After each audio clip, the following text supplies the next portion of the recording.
The Mountain Music Trail, its purpose is to help make people aware of the rich tradition of music that West Virginia has.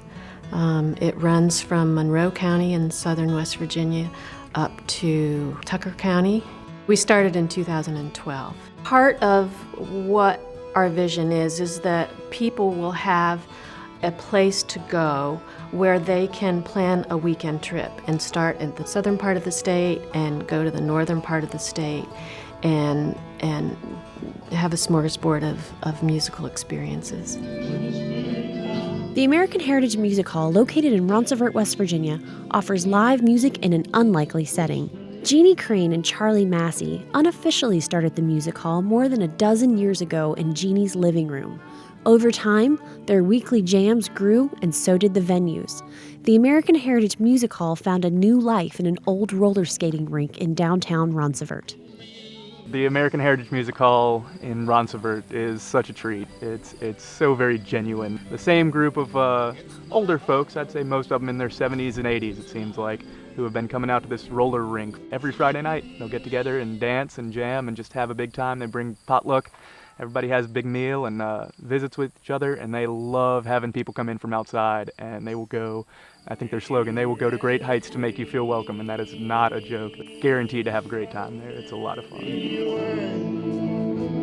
The form of music that we're talking about, it is sort of a participatory style of music. It's not something that grew out of performance. It was always something that people sat around and played for entertainment. If you're not a musician, there's still plenty of ways to engage with it very actively. Whether it's through dancing is probably the most obvious way. Everybody loves coming out for the square dances. The musicians will go out of their way to make sure everybody is sort of included in some way, shape, or form. You do pretty much have to be a part of what's going on when you come and engage with this music. Nestled in the heart of the Allegheny Mountains lies a rare, historic treasure. Lewisburg, West Virginia is home to one of only 4 Carnegie halls still in continuous use in the world. Music has been heard through the halls of this stately Georgian revival structure for nearly a century. Carnegie Hall was built in 1902 as the art building for the Greenbrier Female Institute.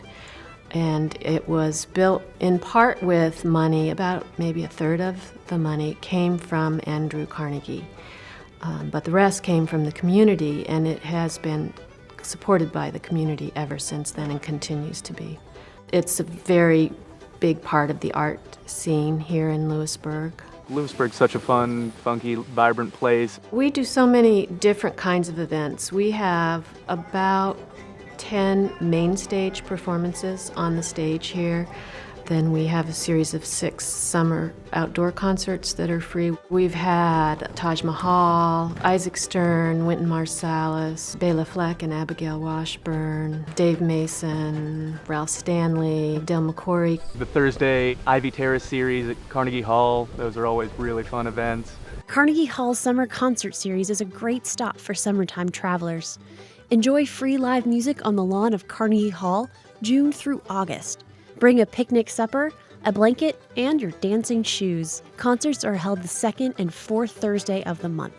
The Lewisburg Music Festival in July offers another opportunity to relax amongst the large trees scattered on the front lawn of Carnegie Hall. This young music festival invites families to experience local and national acts over the course of one full day.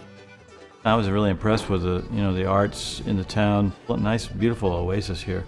The music comes from down here too. Obviously, the old-time music, the bluegrass, and the country singers, and their people like Jimmy Dickens. Music's passed from hand to hand, from ear to ear, mouth to mouth, and every person kind of adds something to it. It has to evolve a little bit, or it dies.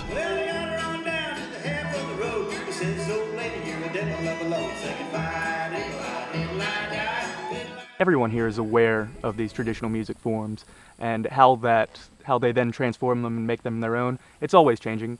Culture and tradition always change.